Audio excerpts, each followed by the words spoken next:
इंदौर का सफाई मॉडल अब पश्चिम बंगाल में भी बदलाव की वजह बन सकता है। पश्चिम बंगाल के वरिष्ठ भाजपा नेता और ग्रामीण विकास मंत्री दिलीप घोष इंदौर पहुंचे, जहां उन्होंने स्वच्छता व्यवस्था, कमांड कंट्रोल सेंटर और शहर के कामकाज को समझा। महापौर पुष्यमित्र भार्गव ने उन्हें प्रेजेंटेशन दिया। घोष ने कहा कि भ्रष्टाचार और अव्यवस्था से प्रभावित योजनाओं को अब सही लोगों तक पहुँचाने की कोशिश हो रही है। देखिए हमारी ये खास रिपोर्ट। इंदौर की पहचान देश के सबसे साफ शहरों में है और अब इसके काम करने के तरीके को दूसरे राज्यों में भी अपनाने की चर्चा तेज है। इसी सिलसिले में पश्चिम बंगाल के वरिष्ठ भाजपा नेता और ग्रामीण विकास मंत्री दिलीप घोष इंदौर पहुंचे। उन्होंने स्वच्छता व्यवस्था, कमांड कंट्रोल सेंटर और सफाई से जुड़े इंतजामों को करीब से देखा। महापौर पुष्यमित्र भार्गव ने उन्हें इंदौर के मॉडल पर प्रेजेंटेशन दिया और शहर की दूसरी सुविधाओं की जानकारी भी दी।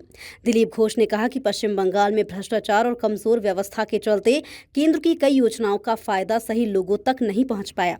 अब पात्र लोगों तक योजनाओं का लाभ पहुंचाने और गलत लाभार्थियों को हटाने पर जोर है। इंदौर साफ शहर आज नहीं सालों से कैसे सबसे साफ शहर हुआ और लगातार इसको जारी रखे हैं। इसको देखने के लिए, समझने के लिए हम बंगाल से आए हैं। मैं दिलीप घोष, रूरल डेवलपमेंट पंचायत मंत्री हूँ और एग्रीकल्चर मार्केटिंग का, और मेरे साथ आईआईटी के एक प्रोफेसर आए हैं, डॉक्टर नियोगी, और पोल्यूशन कंट्रोल बोर्ड के भी हैं, केमिकल इंजीनियर हैं।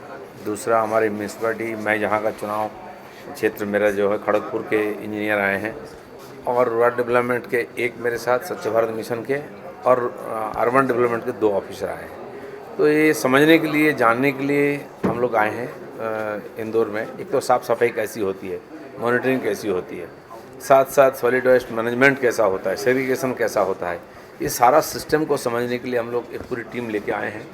तो अभी कंट्रोल रूम का हम लोग देखा है, बाकी फील्ड में जा रहे हैं, प्रोसेसिंग जहाँ होता है प्रोजेक्ट में जाके बाकी काम का देखेंगे। नहीं, स्वच्छता को लेके बात चर्चा में आती है तो इंदौर की ही नाम आती है, और एक मॉडल है तो मॉडल को ही देखें हम लोग, और वहाँ कैसे पहुँचा है, उसका इतिहास क्या है, भूगोल क्या है, ये पूरा समझने के लिए हम यहाँ आए हैं।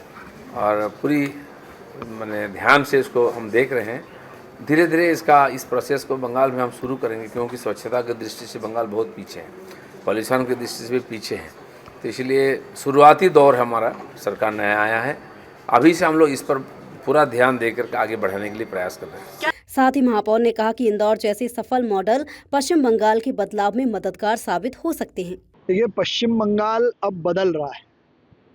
पहले कम्युनिस्टों के लाल सलाम ने, फिर ममता के चाबुक ने पश्चिम बंगाल के लोगों को जो त्रास दिया है, जो कष्ट दिया है, अब वहाँ की जनता उस कष्ट से बाहर आ रही है। और देश भर में जहाँ जहाँ अच्छा काम हो रहा है, वहाँ के अच्छे कामों को देखकर पश्चिम बंगाल में लागू किया जा रहा है। दुर्भाग्य है कि चाहे स्वच्छ भारत मिशन हो, जी राम जी हो, या कई सारे बड़े परिवर्तन जो देश भर में भारत सरकार ने किए, वो पश्चिम बंगाल में लागू नहीं हुए।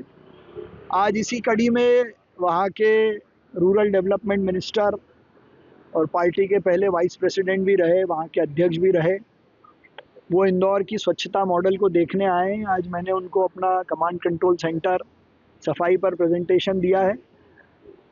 बाकी सुविधाएं भी वो देखेंगे, और जो ऑफिसर साथ आए हैं उनसे बात करके मुझे लगा कि वहाँ अब अधिकारी भी परिवर्तन के मोड में है। इंदौर का मॉडल अब सिर्फ शहर की पहचान नहीं, बल्कि दूसरे राज्यों के लिए भी सीख बन रहा है। दिलीप घोष का दौरा इसी कोशिश का हिस्सा है। अब देखना होगा कि इंदौर की व्यवस्था पश्चिम बंगाल में कितना बदलाव ला पाती है। इंदौर से ललित शर्मा की रिपोर्ट।